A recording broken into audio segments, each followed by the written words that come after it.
খিলাফত প্রতিষ্ঠা করা মুসলমানদের জন্য ফরজ। আল্লাহ সুবহানাহু ওয়া তাআলা পবিত্র কোরআনে বলেন, অতএব আপনি আল্লাহ যা নাজিল করেছেন তা দিয়ে তাদের মাঝে শাসন করুন এবং আপনার কাছে যে মহান সত্য এসেছে তা পরিত্যাগ করে তাদের প্রবৃত্তির অনুসরণ করবেন না।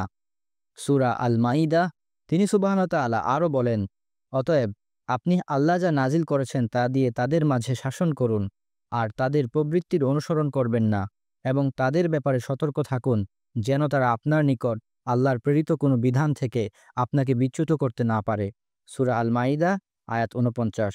রাসূল সাল্লাল্লাহু আলাইহি সাল্লামের প্রতি আল্লাহ সুবহানাহু ওয়া তাআলা প্রদত্ত শাসন সংক্রান্ত এই নির্দেশনা তার উম্মার প্রতিও সমভাবে প্রযোজ্য। এর অর্থ হলো মুসলমানদের অবশ্যই রাসূল সাল্লাল্লাহু আলাইহি ওয়াসাল্লামের পরে এমন একজন শাসক নিযুক্ত করতে হবে যিনি আল্লাহর কিতাব অনুযায়ী শাসন কার্য পরিচালনা করবেন। উসুলুল ফিক এর নীতি অনুসারে এই আদেশের ভাষা অকাট্য অর্থাৎ ডিসাইসিভ, যা থেকে বোঝা যায় যে নির্দেশটি অবশ্য পালনীয় অর্থাৎ ফরজ। ধর্মনিরপেক্ষতাবাদ ও গণতন্ত্র হচ্ছে পশ্চিমা সাম্রাজ্যবাদীদের চাপিয়ে দেয়া কুফর ব্যবস্থা। তাই এই কুফর ব্যবস্থাকে প্রত্যাখ্যান করে খিলাফত প্রতিষ্ঠার দাবি তুলুন।